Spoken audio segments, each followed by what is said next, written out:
Hello. I thought I'd share a few thoughts with you, particularly on why I'm so glad that I am a spiritualist. Well, for a start, no spiritualists have ever raised an army against another group of human beings, and that's something I think should go in our favour. And why do we not have that impulse? It's because we know that all of us are all from the same spirit, the one spirit, and that spirit imbues every human being. So how can we march and fight against ourselves?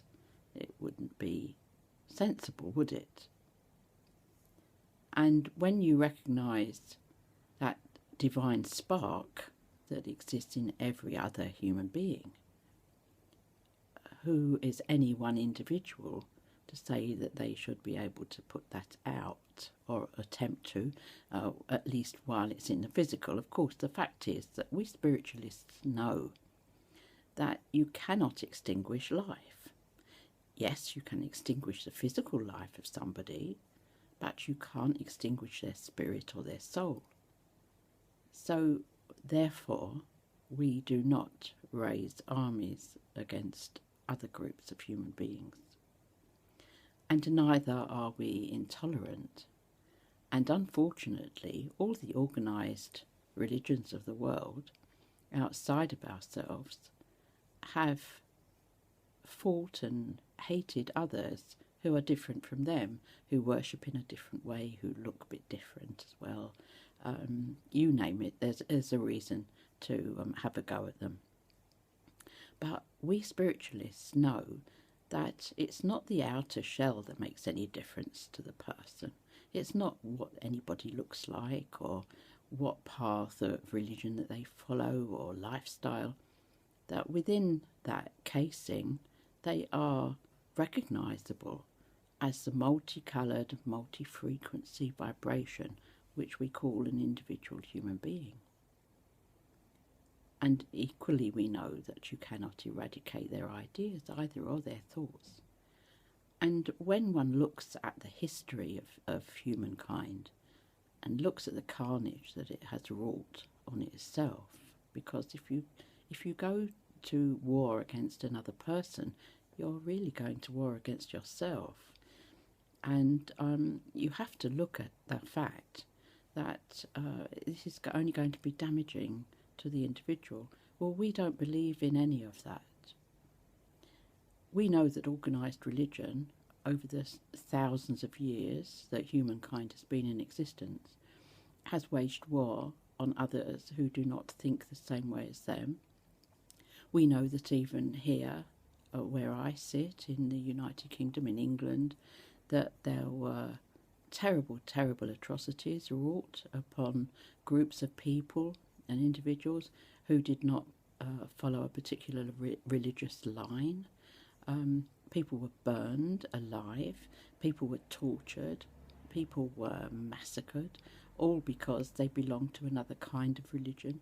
And the worst thing in all this for me, because I follow the teachings and example of Jesus Christ, is to think that all these people at the time were saying that they were Christian.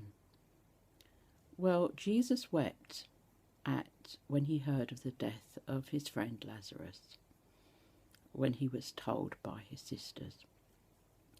And he wept. And would he not weep at these other failings of humanity? And who are we to let that happen?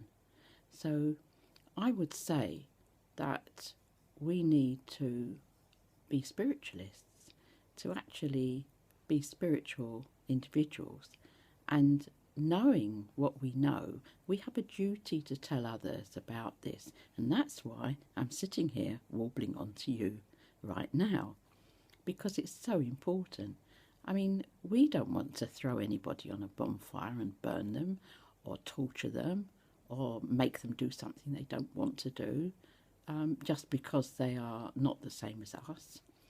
And we know that there are many paths to heaven, not just one. And we know that everybody inherits eternal life. And this is just our birthright. This is just a fact.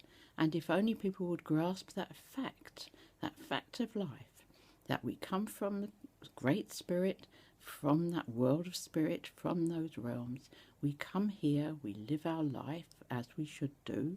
We expect to do various things with our physical life as best we can. And then, ultimately, we return back to that spirit world from whence we came. And that is just a fact. It isn't some mystic story.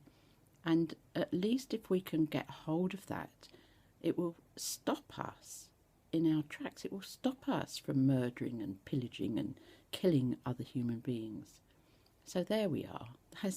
That's my little chat for today. Why I'm a spiritualist and why I think everybody else should be. And also you'll recall that I mentioned Jesus. And of course, as his follower, I am called a Christian. And that was actually a denigratory term that was first used. And so it was taken to ourselves. And those early Christians didn't think to build churches and buildings that they were going to forbid others to come into, or were going to go and kill other people because they thought in a different way. That all started a little bit later than that. But anyway, I hope it's given you some food for thought, and I will speak to you again soon. God bless you.